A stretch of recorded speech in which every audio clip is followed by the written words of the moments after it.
Ever wonder why some people walk into a room and everything just feels calmer? Not louder, not brighter, just lighter. It's not the clothes they wear, not their job title, not their follower count. It's something harder to name, but impossible to ignore. They radiate, even when they're not talking. They're heard, even when they're not trying. They're seen, even in chaos, they're centered. And if you've ever stood next to someone like that, you've probably asked yourself, how do they do it? How do they stay grounded when everyone else is overwhelmed? How do they glow without needing attention? How do they keep showing up with peace, confidence, and quiet power, while the rest of us are just trying to make it through the week? Here's the truth. They've stopped depending on the world to power them. They've figured out how to generate their own energy, even when the lights go out. Most of us are energy addicts. We just don't know it. We scroll for it. We beg for it in group chats. We work overtime for a boss's approval. We over-apologize, over-explain, overthink, just to feel like we're enough. And the worst part? We don't even realize we're doing it. We mistake other people's attention for energy. We treat likes like love. We confuse being seen with being safe. But there's a reason you feel burned out, anxious, and invisible, even when you're doing everything right. Because your soul wasn't built to run on external permission. Battery high energy people made a quiet, radical decision. They decided to stop waiting for someone else to flip the switch. They don't chase validation. They don't beg for light. They don't orbit other people like a planet begging for sunlight. They became their own sun. And here's the craziest part. When you stop trying so hard to be enough for the world, you finally become enough for yourself. So what does that look like in real life? Not some influencer lifestyle. Not a six-figure morning routine. I'm talking about real people. Like Marcus, a 35-year-old barista in Portland, who wakes up 30 minutes early, not to grind or hustle, but just to drink his coffee in silence by the window. No music, no notifications, just stillness. Like Rachel, a single mom in North Carolina, who journals one sentence every night before bed. Just one sentence that's honest. Not polished, not posted, just hers. They don't do it to impress. They do it to reconnect. Because they know, if you don't feed your soul, no one else will. The truth nobody taught us. You don't need to be louder to be powerful. You don't need to be famous to be impactful. You don't need to be perfect to be magnetic. You just need to stop leaking your energy and start owning it. That's what high energy people do. They stop outsourcing their peace. They stop negotiating their self-worth. And they build a life that fills them up, quietly. Consistently, deliberately, even if no one claps for it, even if no one sees it, even if the world never says thank you, they shine anyway. Because the light? It's no longer borrowed. It's theirs. You've probably felt it before. That heavy, invisible weight. After a conversation with someone who sees the world as one endless problem. You walked in feeling okay. 10 minutes later, you feel drained, like someone reached into your chest and pulled your batteries out. You didn't lift anything. You didn't run a mile. But somehow, you're exhausted. That's what happens when you step into the complaint swamp. Welcome to the swamp. Population, too many. You know who lives here. People who always have a reason why life is unfair. Why their boss is terrible. Why relationships suck. Why the system is broken. Why nothing will ever change. Now let's be clear. Yes, there are real problems in the world. Yes, people face injustice. Yes, we all deserve space to vent and be heard. But there's a difference between processing pain and feeding on it.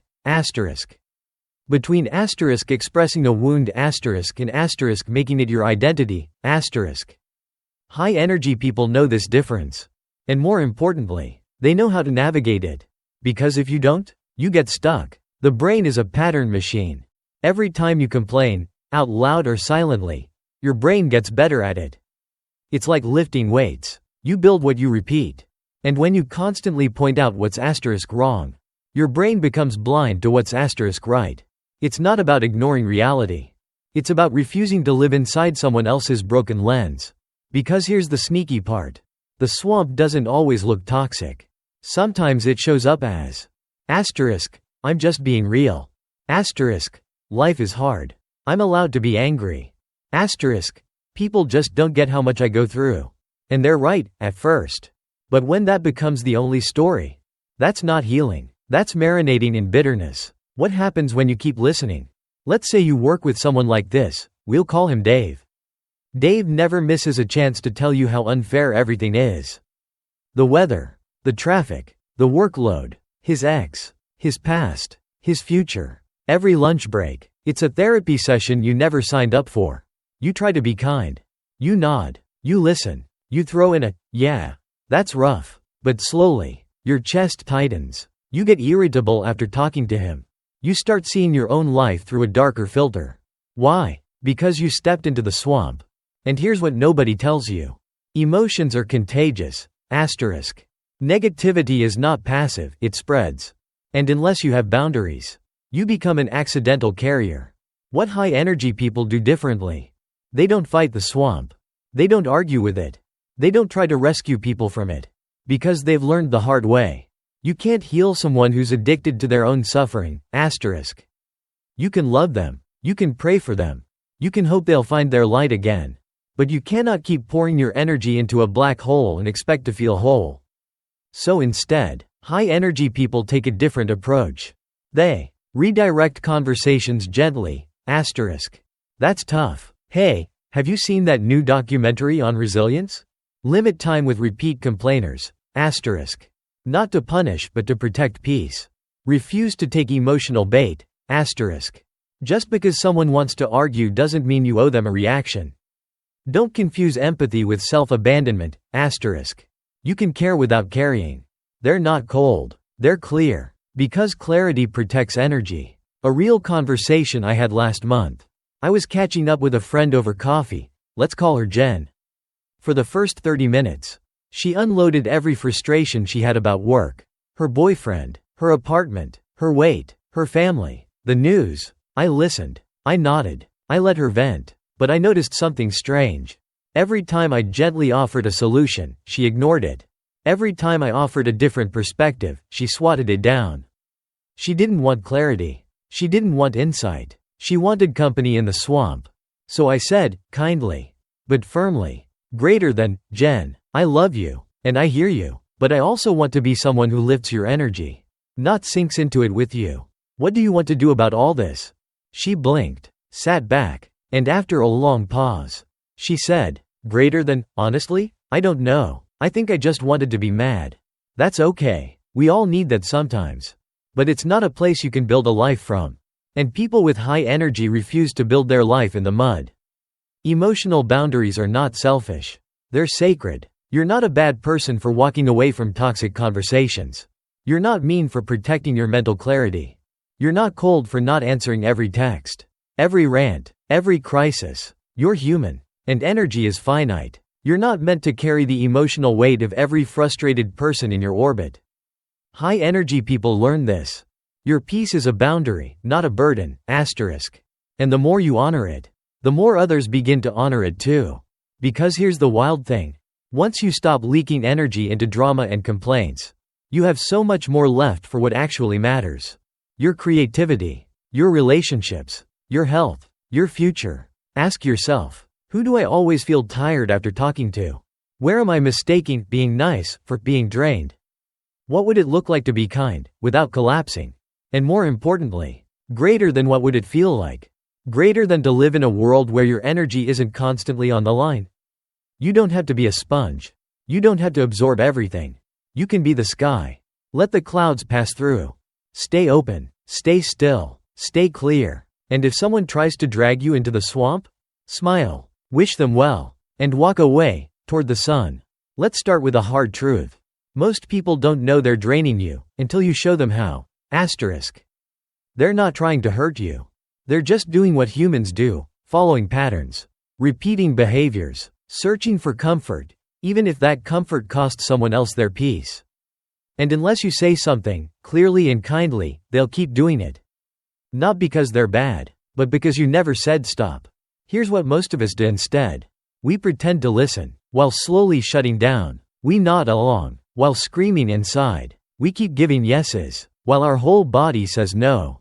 We let the call drag on. We let the dinner invite slide through. We show up, again, to the group that always leaves us drained. And then, we burn out. quietly, resentfully, secretly hoping someone notices we're suffering, without us having to say it. But here's the kicker. Greater than resentment is what happens when we say yes while meaning no. Boundaries aren't walls. They're the bridge that keeps relationships honest.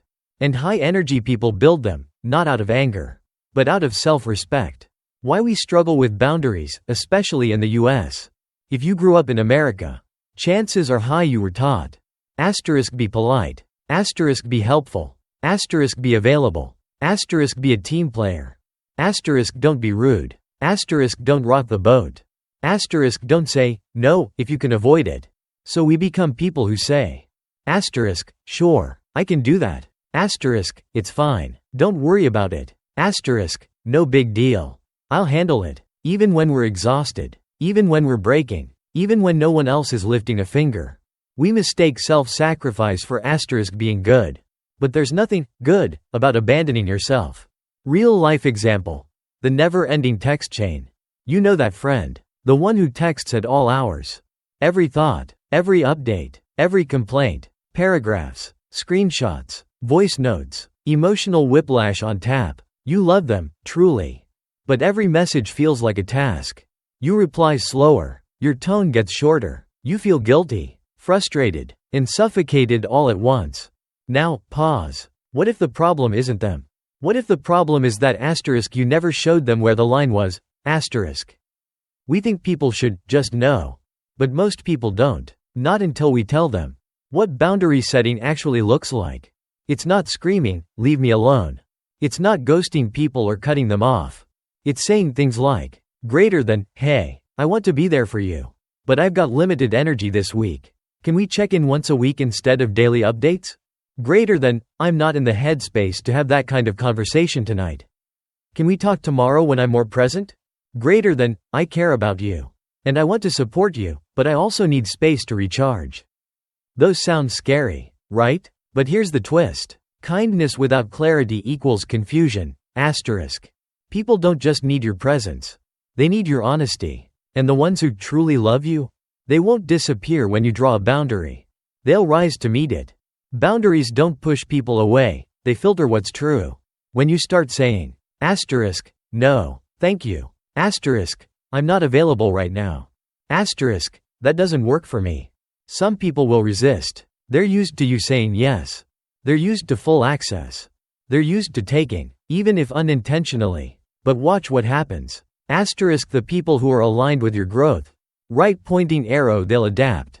They'll respect you more. The people who are only attached to your availability. Right pointing arrow, they'll fade. And that's the point. High energy people don't have time to manage every relationship. They let their boundaries do the sorting for them. But what if they think I'm selfish? That's the guilt we all carry. Because we've been told. Good friends always show up. If you cared, you'd answer. Don't be so distant. You change. Here's the truth. You're allowed to change. In fact, you're supposed to. Growth is not betrayal. It's alignment. And people who guilt you for having needs were never really supporting you, they were consuming you. So let's reframe. Greater than saying no is not rejection. Greater than its direction. You're guiding your energy where it belongs, toward wholeness, not depletion. Start small, but start now. Boundary setting is a skill. Like learning a new language. You'll stumble. You'll feel awkward. You might even overcorrect. But you know what else will happen? You'll breathe easier. You'll feel lighter. You'll stop dreading your phone. And most importantly, you'll start feeling safe inside your own life. Because now, you're not just surviving the week. You're protecting the person who has to live every day of it, you. Journal prompts to anchor this practice. What's one conversation this week that left me feeling drained? Was there a yes I gave that should have been a no? What's one simple boundary I can express this week, with honesty and compassion? And finally, who do I become when I stop abandoning myself in order to be liked? That person? That version of you? They don't just protect their energy, they multiply it. Because boundaries don't just keep the wrong things out. They create space for the right things to grow. Let's clear something up right now. Being low energy is not who you are. It's how you've been living.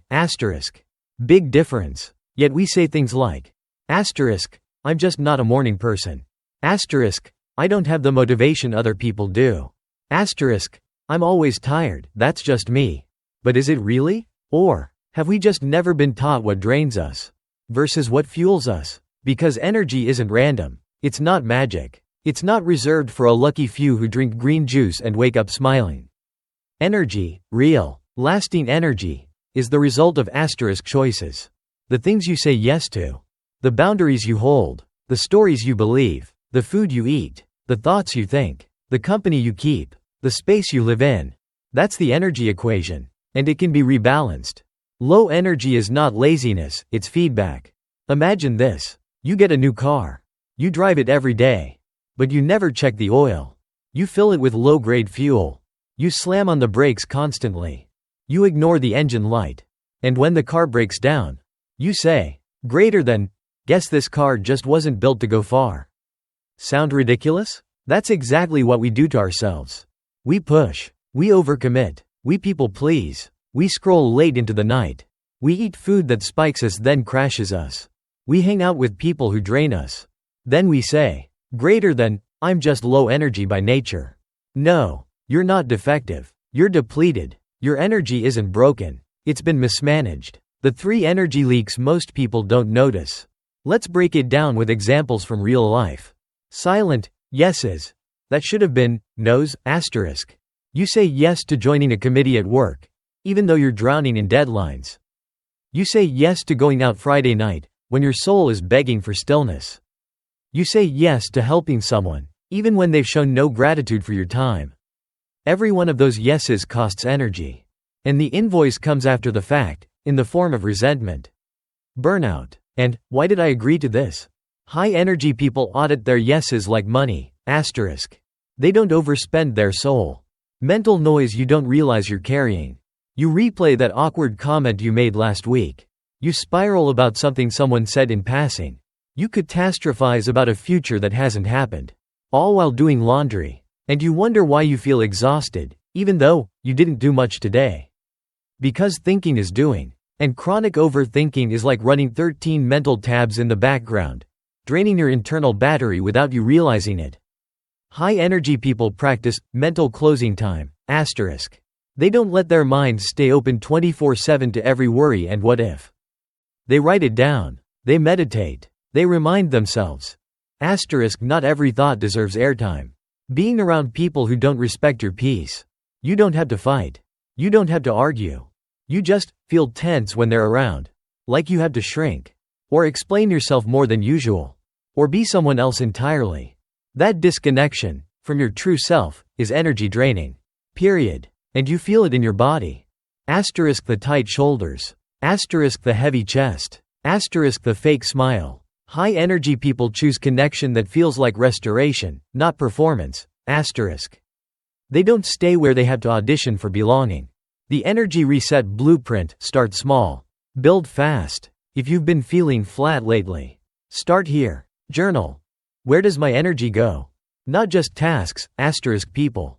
Thoughts, patterns, apps. Spend a day tracking not your time, but your energy. What lifted you? What drained you? What felt neutral? You'll start to see the leaks. Subtract before you add. Don't jump to fixes like supplements or motivation hacks. First, ask, greater than, what do I need to asterisk remove to feel lighter? Asterisk a toxic group chat? Asterisk a draining habit? Asterisk a fake, yes, that needs to become a real, no. Sometimes energy isn't missing. It's just being spent on the wrong things. The formula high energy people live by. Greater than asterisk protect, perform. Greater than they protect their energy before they try to prove anything. Greater than asterisk presence, productivity. Greater than they value being present over being constantly busy. Greater than asterisk boundaries, burnout. Greater than they'd rather disappoint others than abandon themselves. And the result? A life that sustains itself. Not because it's perfect. Not because they're superhuman. But because they pay attention. They track what feeds their fire, and what puts it out. They stop saying, I'm just tired all the time. And start asking, greater than, what's costing me my light? What happens when you rewire the equation? You start waking up with more clarity. You don't dread Mondays. You don't crash at 3 p.m. and wonder why. You don't need to hype yourself up for everything. You simply start living in alignment. And when you do, energy becomes your natural state. Not a fleeting bonus. You don't have to chase it anymore. You become it. We live in a world that rewards speed. Fast replies, quick decisions, instant opinions, snap judgments, hot takes. It's almost as if the faster you react, the smarter you seem. But let's be honest, fast doesn't always mean wise. And loud doesn't always mean strong. Some of the most powerful people in the world? They're not the ones who react. They're the ones who respond. There's a difference. And that difference, between reacting and responding, is what separates drained minds from energized ones. Reaction is primitive. Response is powerful. Let's break it down. Reaction is your nervous system on autopilot. You get cut off in traffic, right pointing arrow, you yell. Someone criticizes you, right pointing arrow, you get defensive. Plans change last minute, right pointing arrow, you spiral. You feel triggered, right pointing arrow, you lash out. Shut down. Or overthink for hours. In these moments, your body is in fight, flight, freeze mode. And it's not your fault. Your brain is doing what it's wired to do. But here's the catch. Reacting steals energy. Responding creates it. High energy people build the space between. The moment something happens, most people collapse into it. They become the problem. They become the insult. They become the fear. But high energy people? They pause. Not because they're perfect, but because they've trained themselves to wait a beat. That pause? It's everything. It's the moment you choose. Who you want to be. How you want to move. What energy you want to feed. Viktor Frankl said it best. Between stimulus and response there is a space. In that space is our power to choose our response. In our response lies our growth and our freedom. That space is sacred. And the more you practice using it, the stronger it gets. Real life example. The cancelled job interview. I once coached a woman named Dana, mid-30s. Sharp, ambitious, exhausted. She had prepped for a big interview for 2 weeks straight. Bought a blazer, practiced answers, researched the company, even visualized her route to the office. The morning of the interview, she got a call. The position was filled internally.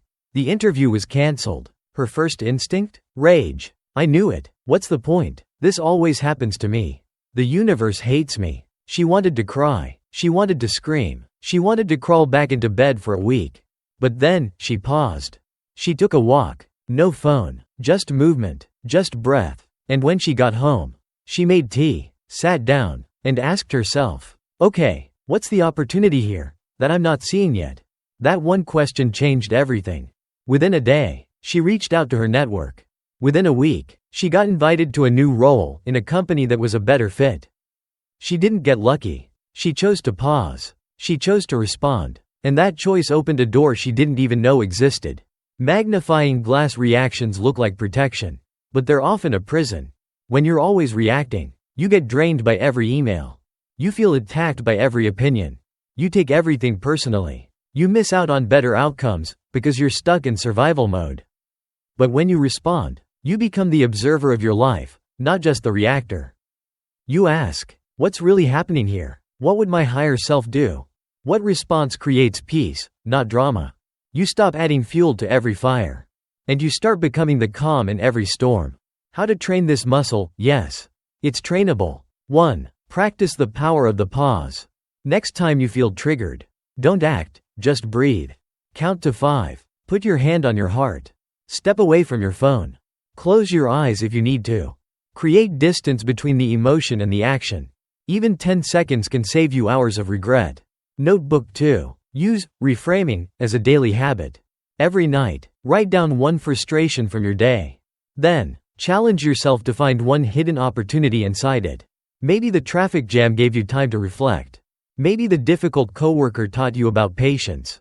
Maybe the delay helped you slow down, just enough to avoid a bigger mistake. This isn't toxic positivity. It's emotional alchemy. You're not denying the problem. You're turning it into fuel. 3. Upgrade the questions you ask yourself. Instead of, why is this happening to me? Try, what is this trying to teach me? Instead of, what if it all goes wrong? Try, what if this leads to something better? Instead of, what's the worst case scenario? Try, what's the most empowering next step I can take right now? Your brain is a search engine. The quality of the question determines the quality of the answer. High-energy people ask questions that generate action, not anxiety. Energy isn't just what you feel. It's how you think. The more you react, the more energy you lose. The more you respond, the more energy you build. Reaction is fueled by fear.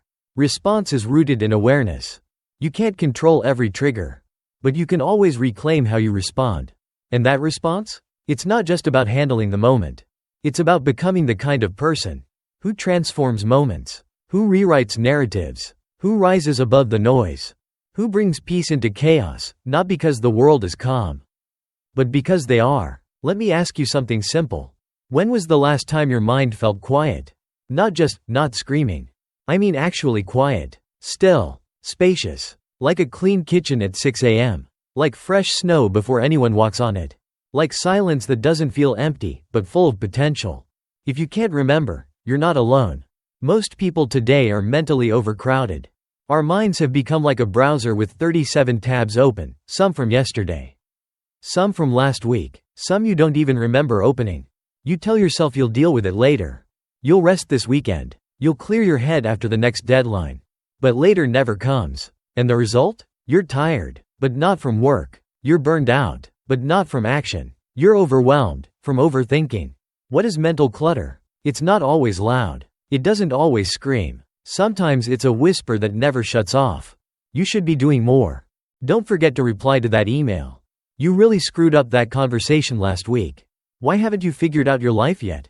Mental clutter is unprocessed thoughts, unfinished decisions, old regrets, pending self-judgments, background stress running 24/7. And the danger? It leaks your energy, drop by drop, until there's nothing left for the present moment. You're physically here, but mentally trapped in 5 unfinished versions of yourself. High-energy people think differently, literally. They don't let their thoughts take up unlimited space. They know, just because a thought shows up, doesn't mean it belongs here. They treat their mind like a home. They don't let every stranger move in. When a thought knocks on the door, they ask, is this useful? Is this kind? Is this true? Is this mine? Or did I pick it up from someone else? If it doesn't pass the test, they let it go. They declutter, regularly. Not because they're cold, but because they're clear. Real life example. The Monday morning spiral. Meet Alex. He's 31, works in finance, lives in New Jersey. Every Monday, he wakes up feeling behind, before the day even starts. Not because of what's on his calendar, but because of what's in his head. The meeting where he fumbled a point 2 weeks ago. The birthday gift he hasn't sent yet. The fear that he's not doing enough to succeed. The conversation he avoided with his brother. The tweet that made him feel like he's falling behind in life. None of it is happening right now. But it's all living in his head, rent-free. He told me, I go to bed tired. And wake up more tired. It's like my brain never sleeps, it just takes catnaps. So we tried something simple. Mental decluttering every morning. Before checking his phone, he wrote down every thought that was looping. Every emotion that felt stuck. Every judgment he kept recycling. Just wrote it, didn't fix it, didn't analyze it, just emptied it out. By the 3rd day, he texted me. I didn't realize how much weight I was carrying until I put it down. That's the power of clearing space. When the noise fades, your real voice finally comes through. Ways to start practicing mental minimalism. The morning, mind dump. Before the world gets in. Get it out. Spend 5 minutes writing down everything on your mind. No filter, no grammar, no censorship. Treat it like cleaning out a junk drawer. You're not trying to organize it, you're just getting it out of your head. You'll be amazed how much clearer you feel after. The digital detox hour. Choose 1 hour per day, even just 30 minutes, where you disconnect. No phone, no email, no notifications. Let your mind breathe. Let boredom happen, because boredom isn't bad. It's space. And space is where clarity lives. 1 question per night. Before bed, ask yourself, what thought do I not want to carry into tomorrow? Write it down, then release it. Burn the paper, tear it up, or simply say, I release you. It sounds small, but it's how high-energy people stay light. They don't carry yesterday's chaos into tomorrow's canvas. Mental clarity is emotional power. When your mind is clear, you make better decisions. You speak more gently. You create more freely. You rest more deeply. Because your inner world is no longer a war zone. High energy people aren't perfect. They don't never overthink. But they don't live there. They visit. They reflect. Then they come back to the present. That's where the real power is. Ask yourself tonight, what thought has taken up too much space this week? What mental noise have I mistaken for truth? What would it feel like to live with a quieter mind? And most importantly, who might I become if my thoughts stopped shouting and started serving me? That version of you? They don't just have more energy. They have more peace, more focus, more room to feel alive again. Let's not sugarcoat it. We live in a world that is constantly trying to drain you and then sell you the cure. Tired? Buy this supplement. Burned out? Try this productivity app. Anxious? Here's a subscription for guided meditations. Lonely? Open a dating app. Insecure? Scroll Instagram for people who seem to have it all together. It's no accident. Because here's the hard truth. Burnout is profitable. Distraction is profitable. Insecurity is profitable. And the more depleted you are, the easier you are to manipulate, market to, and monetize. That's why high-energy people treat their energy like sacred currency, not something to be casually spent on the next ad, trend, or emotional vampire that walks by. They don't just manage time. They manage energy. They guard their attention like it's gold. Because it is. Energy hygiene. What is it? Really? It's the daily practice of asking, what am I allowing into my system today, mentally, emotionally, digitally, physically? Just like you wouldn't eat from a dirty plate. You don't let toxic energy into your body, your mind, or your home. You clean, you protect, you choose what enters your space. That's energy hygiene. And once you commit to it, everything changes. Real life example. The productivity trap.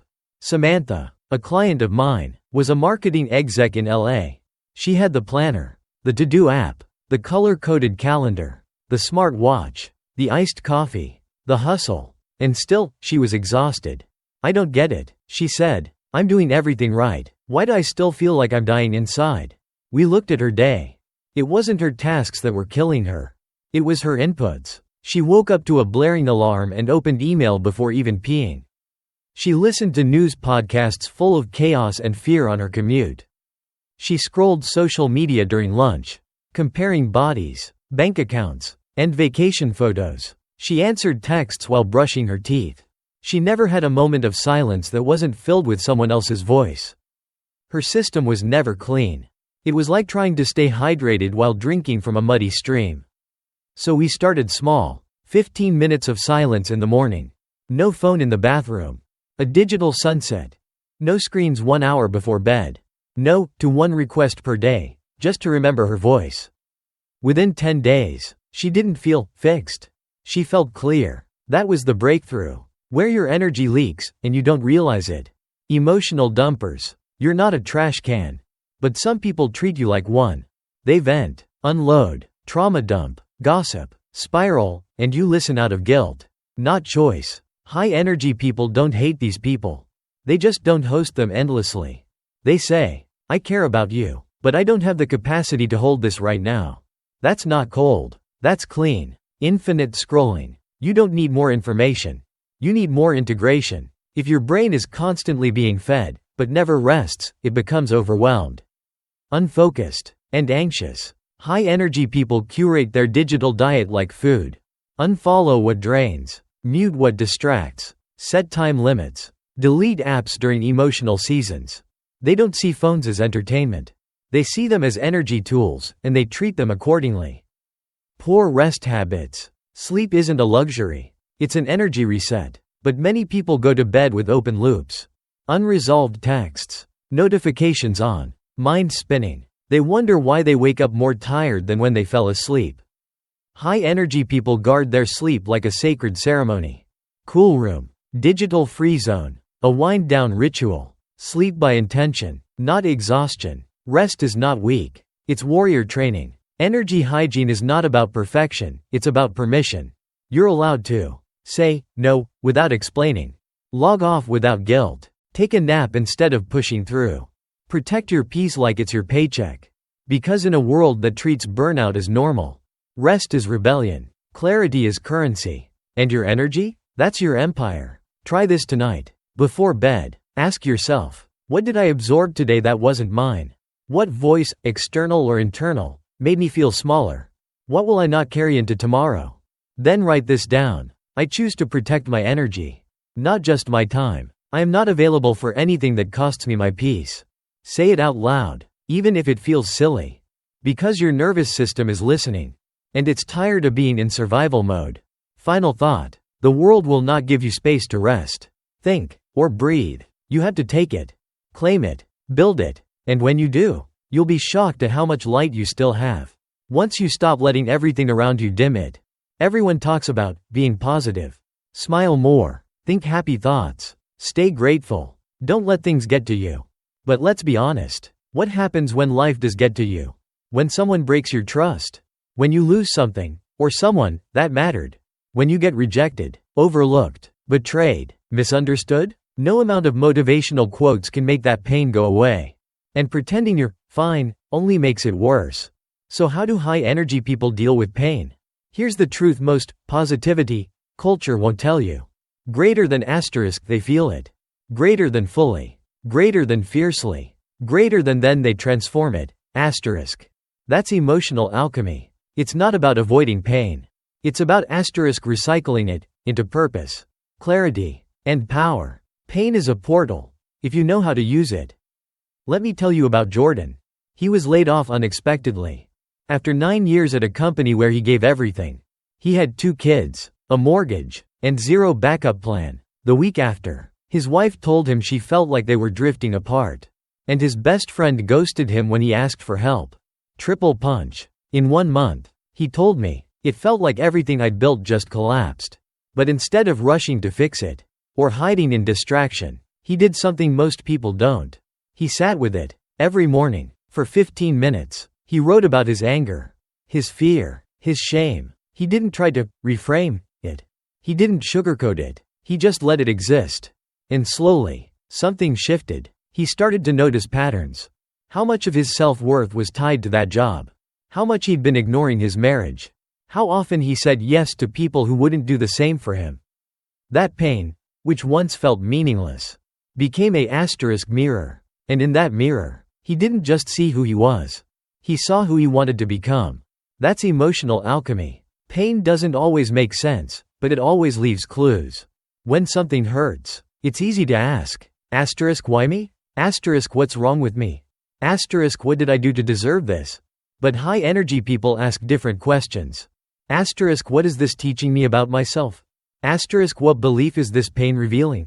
Asterisk what boundary needs to be rebuilt? Asterisk what part of me is being invited to grow? They don't pretend the pain is pretty. They just refuse to let it go to waste. Reframing isn't denial, it's reclaiming power. There's a difference between spiritual bypassing and spiritual strength. Spiritual bypassing asterisk says, everything happens for a reason, and never deals with the grief. Spiritual strength asterisk says, this hurts like hell, but I will not let it harden me. I will not let it make me bitter. I will learn something so powerful from this, it'll be the reason I rise. It's not toxic positivity. It's asterisk sacred resilience. It's choosing to turn the wound into wisdom. Triggers are teachers. That thing that made you spiral? That person who made your blood boil? That one comment you still can't forget? It's pointing to an old story, a belief, that still lives inside you. You weren't just hurt asterisk by them. You were hurt because they touched something already sensitive. High-energy people pay attention to that. They don't blame the trigger. They study it. Because each one is an invitation to heal. How to practice emotional alchemy without losing yourself. Name it to tame it. Journal honestly. I feel like a failure. I'm angry I wasn't chosen. I'm scared of being left again. I hate that I need validation. Write it down. No filter. No judgment. The more clearly you name the feeling, the less control it has over you. Ask the alchemist's question. What part of me is ready to evolve because of this pain? That's the shift. That's where transformation begins. It changes the story from asterisk, this ruined me, to asterisk, this revealed me. Give the pain a purpose. Let it inform a boundary. Let it inspire a change. Let it fuel your art. Let it deepen your empathy. You don't have to get over it, but you can grow through it. And that's how you reclaim your light. Emotional power isn't found in avoiding the fire, it's found in walking through it. High energy people aren't high energy because life is easy. They're high energy because they let life shape them, without letting it shatter them. They bleed, yes, but they bleed forward. They let pain become fuel. They let heartbreak become clarity. They let loss become vision. They don't just survive hard things. Greater than they become wiser, deeper, and more powerful because of them. That's what makes their energy feel magnetic. You don't just see their light. You feel the fire that forged it. Let's get real. Forgiveness isn't easy. Especially when the wound still aches. Especially when there was no apology. Especially when the person who hurt you isn't even sorry. Or doesn't even know. So when someone says, greater than, you just need to forgive and move on. Greater than, it feels like a slap in the face. Because how do you let go of what shouldn't have happened? How do you release something you never chose? Here's what high energy people know, and it changes everything. Greater than forgiveness isn't about freeing them. Greater than it's about freeing you. Resentment is a rope, and you're the one holding it. Picture this. You're walking through life, but behind you, tied to your ankle, is a 50-pound weight. It's made of old betrayals, unspoken goodbyes, unhealed breakups, unfair childhoods, broken promises. You carry it to work. You carry it to dinner. You carry it into your dreams. You pretend you're fine, but every step takes twice as much energy. Forgiveness? It's not saying, what they did was okay. It's saying I'm done carrying this. Not for them. For you. What forgiveness isn't. Let's be clear, forgiving does not mean you're excusing bad behavior. You're letting someone back into your life. You're pretending it didn't hurt. You're ignoring consequences. You're forgetting. Forgiveness doesn't erase the past. It just ends its control over your present. It says, greater than, this pain doesn't get to own me anymore. Real life example. The silent father. I once worked with Ben, 42. A father himself now. His own dad? Absent. Cold. Critical. Never said, I'm proud of you. Never showed up. Even though Ben built a good life, great job, beautiful family, he carried that silence like a secret bruise. He said, greater than, every achievement feels hollow. Like I'm still trying to prove something, to someone who never cared. He didn't want to forgive. It felt like surrendering. But over time, he saw, greater than, holding on to this is costing me everything I've worked for. So he started small. He wrote a letter, never sent. He acknowledged the pain. He said the things he never got to say. And then he burned it. He didn't forget, but he felt lighter. Greater than, it's the first time I feel like I'm not dragging him into every decision I make. That's forgiveness, not absolution. Liberation. Forgiveness is an inside job. Nobody else needs to participate. They don't need to change. They don't need to ask. They don't even need to be alive. Forgiveness is a decision, not a transaction. You decide to stop letting the past hijack your energy. You stop replaying the story where you were the victim. You stop seeking justice in places that have none to give. You reclaim your peace. And you choose. I'm not staying stuck here. A forgiveness ritual. You can try today. 1. Name who you need to forgive. Not out loud. Not publicly. Just honestly. 2. Write this sentence. Greater than, I forgive you. Not because what you did was okay, but because I deserve peace more than I deserve revenge. 3. Optional, but powerful. Burn the page. Tear it up. Say, I release this now. You may need to do this more than once. That's okay. Forgiveness is a practice. Not a moment. Every time you do it, the rope gets thinner, the weight gets lighter, and you reclaim a piece of yourself. But what if I can't forgive yet? Start here. Greater than, I'm open to the possibility of forgiveness someday. That's enough. You're not forcing anything. You're just loosening the grip. And even that opens a little space for your light to get in. Ask yourself tonight. What old wound am I still feeding? Who am I giving mental real estate to, without rent? What belief keeps me chained to someone else's mistake? What would it feel like to finally let go? Because here's the truth. Greater than, you don't have to keep holding the knife just because someone else stabbed you with it. You can set it down. You can stop the bleeding. You can walk away, not to forget, but to heal. Final thought. High-energy people don't forget their pain. They just refuse to let it become their identity. They carry scars, not chains. They use forgiveness not as a favor to the past, but as a gateway to the future. Because peace is expensive, but holding on to pain costs so much more. And they know, the most powerful thing you can do is to set yourself free. Here's a question we rarely ask. How do you expect to feel powerful when you treat your body like an afterthought? You can read all the self-help books, meditate for 30 minutes every morning, build boundaries, reframe your thoughts, practice forgiveness. But if your body is exhausted, inflamed, dehydrated, underfed, overstimulated, none of that sticks. Why? Because your body is not separate from your mind or your spirit. It's the foundation. And you can't build a cathedral of peace on a crumbling floor. Brain energy isn't just a state of mind, it's a physical process. Let's break it down. Your thoughts? Generated in your brain. Your emotions? Processed through your nervous system. Your intuition? Felt in your gut. You don't just feel drained, metaphorically. Your cells are actually depleted. Which means that protecting your energy starts with how you treat your physical vessel. High-energy people don't wait until their body breaks to listen. They treat it like a sacred space. Not because they want to look good on Instagram, but because they want to live well from the inside out. Wilted flower real life. When you ignore the body. Meet Josh, 37, works in tech, hustles hard, drinks cold brew like water. He kept telling me, I'm tired, but it's probably stress. I'll catch up on sleep later. I just need to push through. But here's what push through looked like. Skipping breakfast. Surviving on DoorDash and protein bars. 5 hours of sleep, max. No exercise. Just mental work. Staring at screens 12 plus hours a day. Caffeine instead of hydration. Anxiety meds just to fall asleep. Then came the crash, brain fog. Weight gain. Mood swings. Burnout. Josh didn't have a motivation problem. He had a biology problem. Once we addressed that, sleep, movement, real food, time outside, suddenly, the energy came back, not because of some mindset trick, but because his system was working again.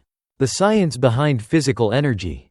Let's keep it simple. When your body lacks hydration, right pointing arrow, your brain shrinks in volume, literally, and processing slows. Sleep, right pointing arrow, your emotional regulation breaks down, and cortisol spikes. Whole food, right pointing arrow, your mitochondria, energy producers, don't get the fuel they need. Movement, right pointing arrow, your lymphatic system, detox, stagnates. And mood dips. So when you say, I'm just off today, it's probably not laziness. It's biochemistry. And high energy people respect that. They don't try to mindset their way through dehydration. They listen to their body.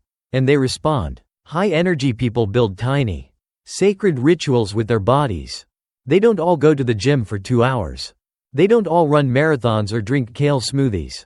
They just do small things, consistently, because they understand. This isn't about perfection. This is about preservation. Some of their practices. Stretching 5 minutes in the morning to check in with the body. Starting the day with water before caffeine. Walking outside for 15 minutes after lunch. Cooking one real meal per day. No screens. No rush. Turning off all devices 1 hour before sleep. Deep breaths before every meeting, to reset the nervous system. They treat their body like a friend. Not a tool. Not an inconvenience. Not an enemy. And that relationship changes everything. Want to start? Begin with the energy audit. Ask yourself, when do I feel most sluggish in the day? What's one thing I'm consuming that drains me? What's one habit I used to do that made me feel strong, but stopped? How's my sleep? Really? When was the last time I moved my body, just to feel good? You don't need a detox. You need reconnection. The body is the messenger. Your fatigue? A whisper to slow down. Your restlessness? A call for movement. Your brain fog? A cry for better fuel. High energy people don't just chase motivation. They create an environment where energy can thrive. And the body, when loved, nourished, and respected, will give back more clarity, resilience, and light than any self-help seminar ever could. Final thought. Your body isn't just a machine. It's a sacred partner in your healing, in your growth, in your peace. You don't need to master your energy. You need to care for the container that holds it. Because when your body is supported, your soul can finally breathe.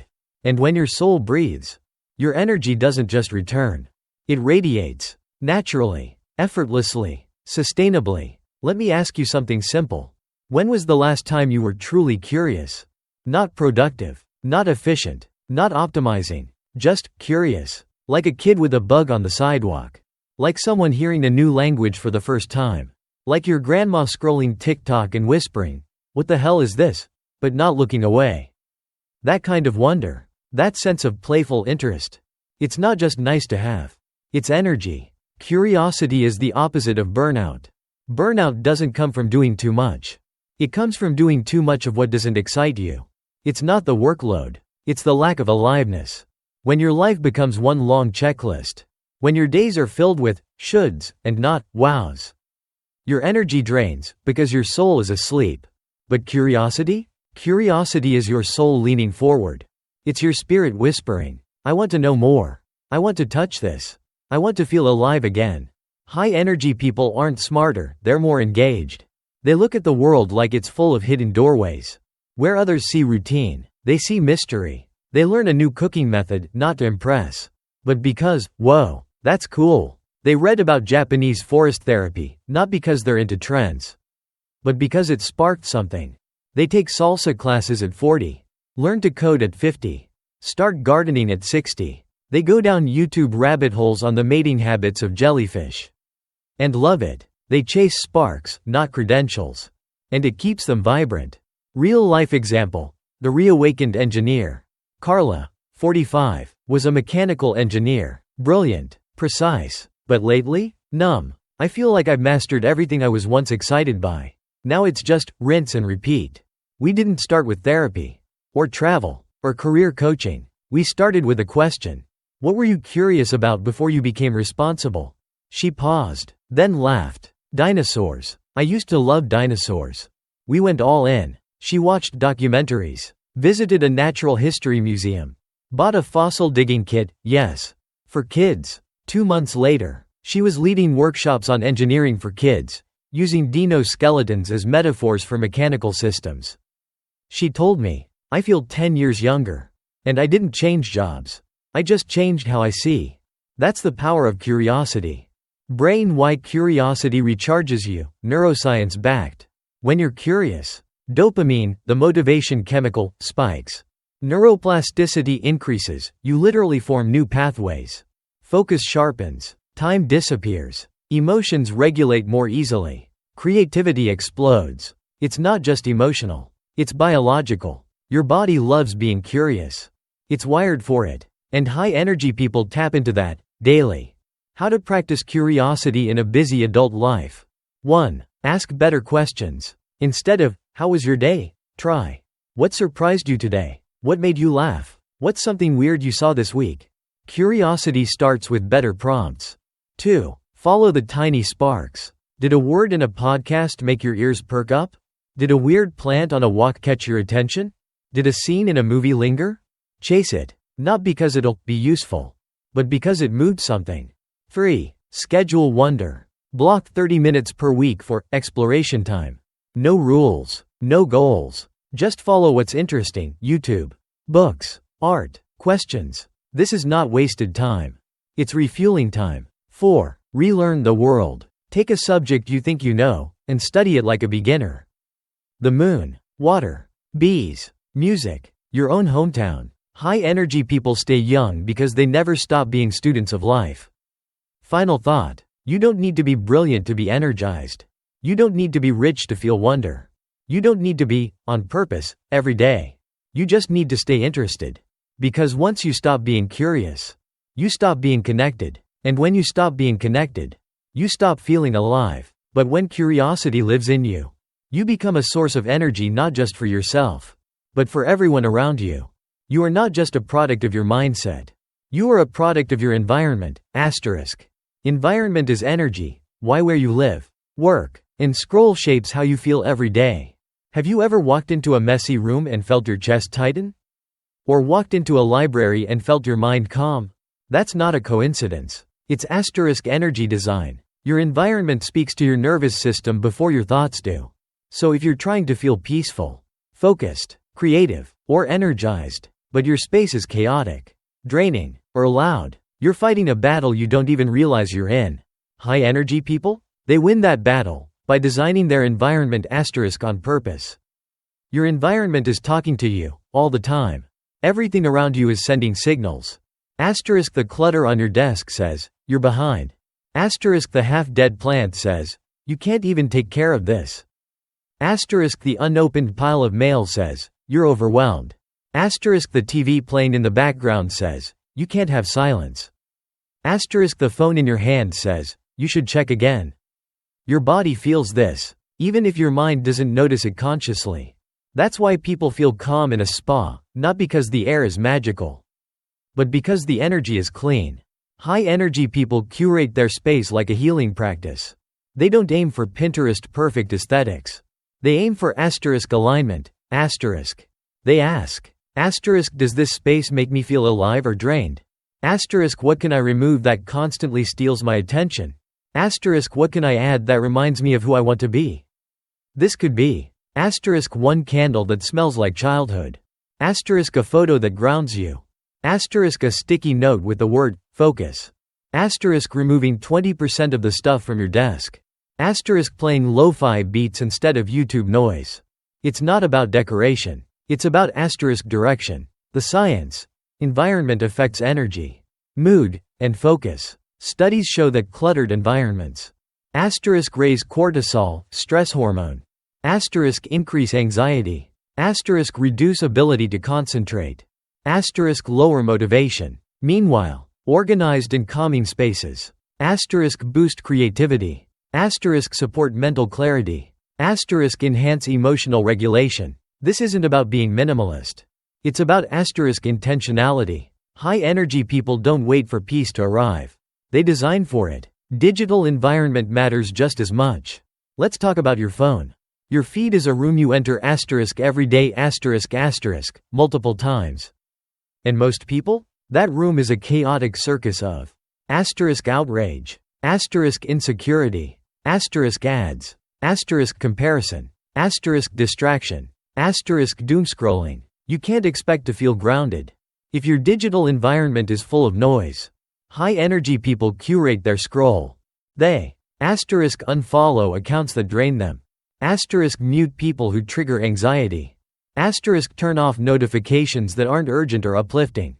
Set app time limits. Fill their feed with things that inspire, teach, or calm. Because what you consume, consumes you.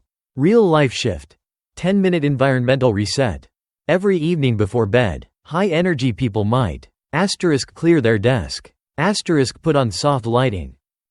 Choose tomorrow's outfit. Fill a water bottle. Close tabs on their browser. Play a single song they love. It's a signal to the body. Greater than, this is a safe place. You're supported here. You can rest. No hustle. No pressure. Just subtle support. And it works wonders. Energy comes from what you surround yourself with. Think about this. You feel different in a cabin than in a mall. You breathe differently in nature than on a subway.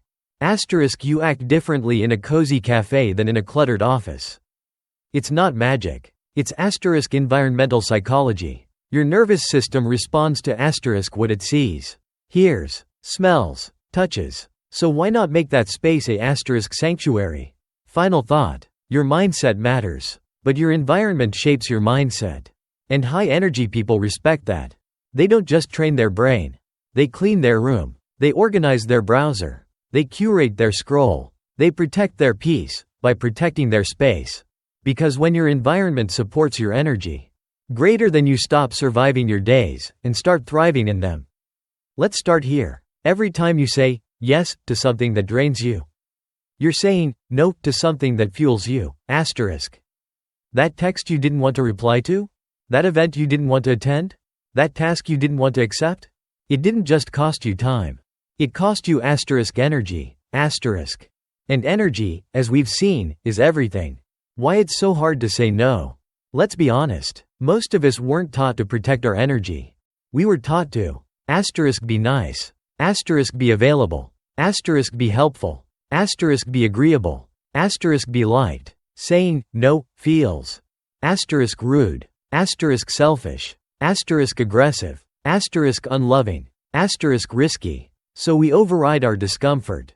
We silence our instincts. We say yes, while our gut screams no. And then we wonder why we feel resentful, burnt out, and asterisk disconnected. High-energy people have one thing in common: clean boundaries. They know that energy leaks are real, and that people-pleasing is the fastest way to bleed yourself dry. So they ask themselves, greater than, will this replenish me, or deplete me? If it depletes, they say no, not because they don't care, but because they care enough about their peace, their purpose, and their people to not show up half-dead. Because here's the truth. Greater than asterisk you can't pour into others from an empty cup. Asterisk. Boundaries are not walls, they're filters. They don't block out love. They protect real connection. Because when you're always available, you become less valuable to yourself and others. But when you have boundaries, you, asterisk, become more present. Asterisk, show up with intention. Asterisk, give from a place of fullness, not obligation. And that's not selfish. That's asterisk sacred. Asterisk. Real life example. The overbooked coach. Maya was a life coach with a heart of gold and a calendar from hell. Clients at 7 a.m. Back-to-back calls until 6 p.m. DMs, emails, free workshops, all for the community. She was exhausted, and ironically, no longer inspiring anyone. We made one change. She blocked off Wednesdays. No clients, no calls, just rest, learning, and creativity. At first, she panicked. Greater than, what if people leave?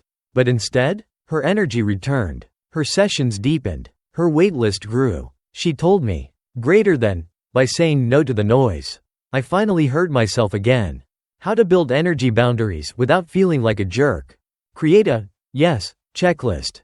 Before saying yes, ask, asterisk, do I have the energy for this? Asterisk, is this aligned with my priorities? Asterisk, will this feel good tomorrow? Not just right now? Asterisk, am I doing this from love or guilt? If it doesn't check enough boxes, it's a no. Use gentle, clear language. You can say no with grace. Asterisk. Asterisk, I appreciate the invite, but I'll have to pass. Asterisk, I'm focusing on rest this week, thank you for understanding. Asterisk, that doesn't align with my current goals, but I'm rooting for you. Asterisk, I can't commit fully right now, so I'd rather step aside with respect. Boundaries don't have to be brutal. They just have to be asterisk true. Asterisk, protect energy windows. Asterisk. Everyone has times of day when they feel most alert, creative, or peaceful. Guard that time like treasure. Asterisk, mornings equals your ideas zone? No meetings. Asterisk, afternoons equals your movement time? No scrolling. Asterisk, evenings equals your unwind ritual? No guilt invitations. Schedule around asterisk energy, not just time. What about people who push back? They will, especially if they're used to your yes. But remember, greater than, people benefit from your lack of boundaries until they don't. The ones who love you, they'll adjust. The ones who only loved your availability, they were never really seeing you. Final thought. High energy people aren't born with more energy. They protect it better. They don't say yes to everything. They say yes to the asterisk right things. And no to what doesn't serve their health, peace, or soul. Because every no to noise is a yes to clarity. Every no to draining obligations is a yes to powerful presence. Every no to guilt is a yes to asterisk truth. And that's the kind of energy the world feels. You've seen them. They walk into a room and everyone turns. They say almost nothing and people lean in. They're not loud. They're not flashy. But there's something about them that feels undeniable. Asterisk. This is magnetic energy. And it has nothing to do with charisma, charm, or confidence. It's not performance. It's asterisk presence. Magnetic people aren't trying to be seen, they're simply there. They're not scanning the room to measure their worth. They're not seeking validation or chasing attention. They're not trying to be liked, followed, or approved. They're just asterisk rooted, asterisk. In who they are, in what they believe, in how they move. And that calm certainty? It draws people in, because it's asterisk rare. The paradox. The less you try to impress, the more you influence. Trying to be magnetic is like trying to fall asleep, the effort ruins it. People can smell inauthenticity. They feel neediness. They sense when your words are louder than your energy. But when you walk into a room and you don't need anything from it, greater than you change the room. Because energy speaks louder than words. And self-ownership is the loudest frequency of all. Real life story. The quiet intern. At a media company I worked with, there was an intern named Luis, 21 years old. Barely spoke. Always listened. He never jumped in meetings to be noticed. Never tried to outshine. Never posted his accomplishments. But when he did speak, people leaned forward. Because it came from clarity. Not ego. By the end of the year, every executive knew his name, not because he promoted himself, but because his energy did. He now leads his own content team, not because he played the game, but because he never needed to. Magnetic presence is rooted in inner energy, not outer image. You don't need a deep voice, a designer suit, a six-pack, a million followers, a TED Talk. You need integrity, stillness, grounded self-worth, clarity of purpose, emotional calm. When you walk through life knowing who you are, people can feel it, even if they don't know why. That's what makes you unforgettable. What kills magnetic energy? Over-explaining, oversharing to get approval, loud humor rooted in insecurity, needing to win every conversation, wearing masks to fit in, being busy to prove importance, always talking, never listening. Magnetic people don't dominate energy. They stabilize it. Neuroscience. Why calm presence equals influence. Humans are wired for emotional attunement. When we sense someone calm, grounded, and non-reactive, our nervous system mirrors theirs. This is called limbic resonance, It's why we feel safe around someone even if they say very little. Their stillness regulates our chaos. Their calm gives us permission to exhale. That's not soft. That's powerful. How to build magnetic presence without faking it. Practice being fully there, When someone speaks to you, give them 100% of your attention. Put your phone away. Breathe slower. Look into their eyes. Don't plan your next sentence. Be there. Presence is rare. And it's unforgettable. Stop explaining yourself. You don't need to justify every decision, feeling, or opinion. Let your no be a complete sentence. Let your silence speak when needed. The more you explain, the more you seek permission. The more you own, the more you influence. Own your energy and silence. Take 10 minutes daily to sit in stillness. No input, no stimulation, just you and your breath. This isn't meditation, it's mastery. You're training your nervous system to be a steady flame, not a flickering candle. Speak less, mean more. You don't have to talk a lot to be heard. Say only what's true. Say it clearly. Say it from the center. People won't remember your volume. They'll remember your vibration. Final thought. You don't become magnetic by adding more. You become magnetic by shedding what's not you. The trying. The proving. The chasing. The performing. And when you come home to yourself, when you embody what you believe, without apology, urgency, or need, that's when the world turns toward you and says, greater than, I don't know what it is about you. Greater than, but I want more of it. And the best part? You didn't even have to try. Let's be honest. Most of us are walking through life armored. Not with metal, but with sarcasm, busyness, detachment, smiles that don't reach our eyes. I'm fine, when we're not. Why? Because somewhere along the line, we learned, if I'm too open, I'll get hurt. If I care too much, I'll look weak. If I let people see the real me, they'll walk away. So we guard. And in doing so, we dim. Closed lock guarded energy is safe, but suffocating. When you live with guarded energy, you're always calculating. You replay conversations. You withhold joy in fear of looking silly. You don't receive compliments. You don't ask for help. You keep your sparkle tucked away, just in case. And over time, you don't feel safe. You feel invisible. Glowing star radiant energy isn't loud, it's open. It's the smile that's real, not rehearsed. It's the eye contact that says, I'm here, not, I'm watching. It's the laugh that isn't perfect, but honest. Radiant people don't try to be radiant. They just stop hiding. They speak with warmth. They move with ease. They ask questions, not to impress, but to connect. And you feel better just being near them. Because they remind you, it's safe to be fully human here. Brain why open energy equals high energy. Openness is life affirming. When you open, your breath deepens, your muscles relax, your voice softens, your nervous system calms, your joy becomes contagious. You don't drain yourself trying to hold it together. You gain energy by letting it flow. Face mask real life story. The manager who dropped the mask. Eric was a senior manager. Sharp, efficient, respected, but people said he was intimidating and hard to read. He thought that was leadership. Then one day, during a team meeting, someone asked, "What's been the hardest part of your year?" And something shifted. He shared about his divorce, his loneliness, his fear of being too much or not enough. He thought people would pull away. But instead, his team leaned in. They trusted him more. They started sharing. And the culture transformed. He told me, "I was scared to be seen. But the moment I let go, I stopped feeling alone." That's the power of open energy. Prohibited the myths that keep us closed. Myth 1. If I'm vulnerable, I'll be weak. Right pointing arrow truth. Vulnerability is strength, because it takes courage to be real. Myth 2. People won't get me. Right pointing arrow truth. The right people will. And they're waiting for someone to go first. Myth 3. I have to be on all the time. Right pointing arrow truth. Radiance comes from authenticity, not performance. Myth 4. Protecting myself means closing off. Right pointing arrow truth.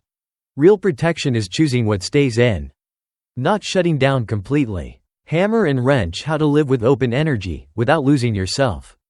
1. Start with micro openings. You don't have to overshare. Just be more real. Say, "I'm tired," instead of, "I'm good." Ask, "How are you really?" Share a weird thought that made you laugh. Let people see your quirks, your softness, your actual smile. People connect to humanness, not perfection. 2. Notice where you close. Pay attention to your body. Do your shoulders tense when praised? Do you downplay excitement? Do you switch into safe mode around certain people? That's a map to your walls. And awareness is the first step to unlocking them. 3. Be the mirror you needed. Be the warmth you wish you received. Be the listener you crave. Be the kind of open that others feel safe becoming. Your energy gives others permission. And someone, somewhere, is watching you for a signal that it's safe to shine. Sparkle's final thought. You don't need to sparkle to be radiant. You don't need to shout to be felt. You don't need to be fearless to be open. You just need to be true. When your energy is open, not guarded, you don't just live, you glow. And in a world full of walls, your openness is a revolution. Let me ask you something. Do you remember what your favorite teacher taught you? Probably not, but you remember how they made you feel. Asterisk safe. Asterisk seen. Asterisk inspired. Asterisk capable. Asterisk brave. That's energy. That's the legacy. You are leaving a legacy, whether you mean to or not. Every time you enter a room, every conversation you have, every text you send, you're teaching people something greater than, "This is how it feels to be around me." Are you leaving behind asterisk tension or ease? Asterisk anxiety or calm? Asterisk judgment or acceptance? Asterisk noise or clarity? Your frequency becomes your fingerprint. It lingers long after you leave. Real life example. The quiet janitor. At a hospital in Oregon, there was a janitor named Ellis. He didn't wear a lab coat. He didn't have fancy credentials.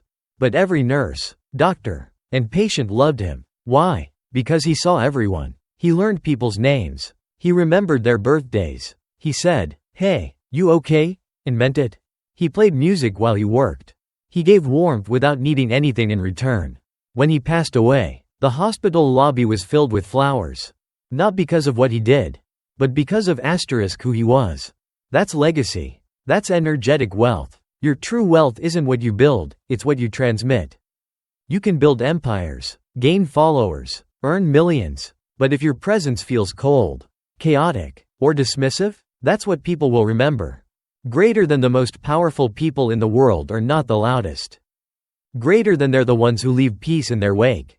High energy people leave trails of healing behind them. Not because they try to fix anyone, but because being in their presence feels like clarity. The science of energetic legacy. Humans are wired for emotional resonance. Research shows we absorb emotional states from others through mirror neurons, body language, voice tone, nervous system regulation. That means greater than your calm makes others calmer. Greater than your confidence makes others feel braver. Greater than your joy gives others permission to smile. Greater than your groundedness helps others return to themselves. And they'll remember it, often without knowing why. How to craft a legacy of energy, starting now. Live in alignment. Let your values match your actions. Let your words match your energy. Let your decisions reflect your truth. Integrity creates energetic clarity, and people feel it. Be someone's safe place. Don't underestimate the power of listening without fixing. Smiling without a reason. Being calm when others can't. Asking, how can I support you? These are not small things. They're sacred imprints. Choose energy over image. Forget trying to be impressive. Focus on being honest. Don't curate your life for applause. Curate your life for impact. No one remembers how cool you looked. They remember how they felt when you looked at them. Be consistent, not perfect. Legacy doesn't come from highlight reels. It comes from small. Consistent energy deposits every morning you show up with love. Every conversation you bring kindness to. Every time you pause instead of reacting. You don't build legacy in a moment. You build it in millions of micro moments. Final thought. One day, someone will say your name when you're not in the room. What will the air feel like when they do? Will they smile? Will they soften? Will they feel safe? Will they say, greater than, I miss their energy. I felt seen around them. They made life feel a little more possible. Because that, not your job, not your title, not your house, not your posts, that is your legacy. And the beautiful part? You get to build it. Every single day. The end, but only the beginning. You've just explored the 13 deep traits of truly high energy people. This wasn't about hustle, or hype, or being on all the time. This was about living real, breathing deep, connecting honestly, and moving through life with clarity, warmth, and fire, because in the end, greater than energy is not what you have. Greater than it's what you are. And when you own that, the world doesn't just notice. It changes. Because of you. You made it all the way here. That means something. You didn't just listen to a video. You walked through a mirror. You looked at your own energy, your habits, your spaces, your choices, and asked, what kind of life do I really want to radiate? And if this series made one thing clear, it's this. You don't need to be perfect to be powerful. You don't need to be loud to be seen. You don't need to have it all together to change the room you walk into. You just need to be real, clear, intentional, and alive in your own frequency. Because the world doesn't need more people trying to prove something. It needs more people rooted in who they are. And brave enough to show up with that energy every single day.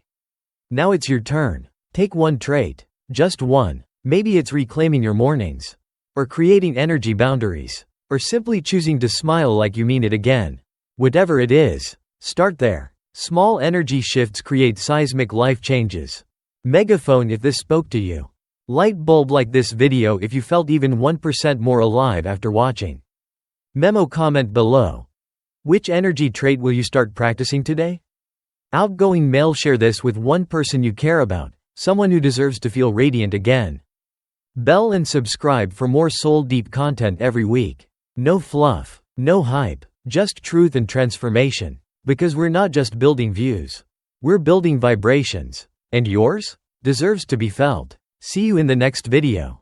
Until then, keep your energy clean, keep your heart open, and keep showing up. The world needs your light.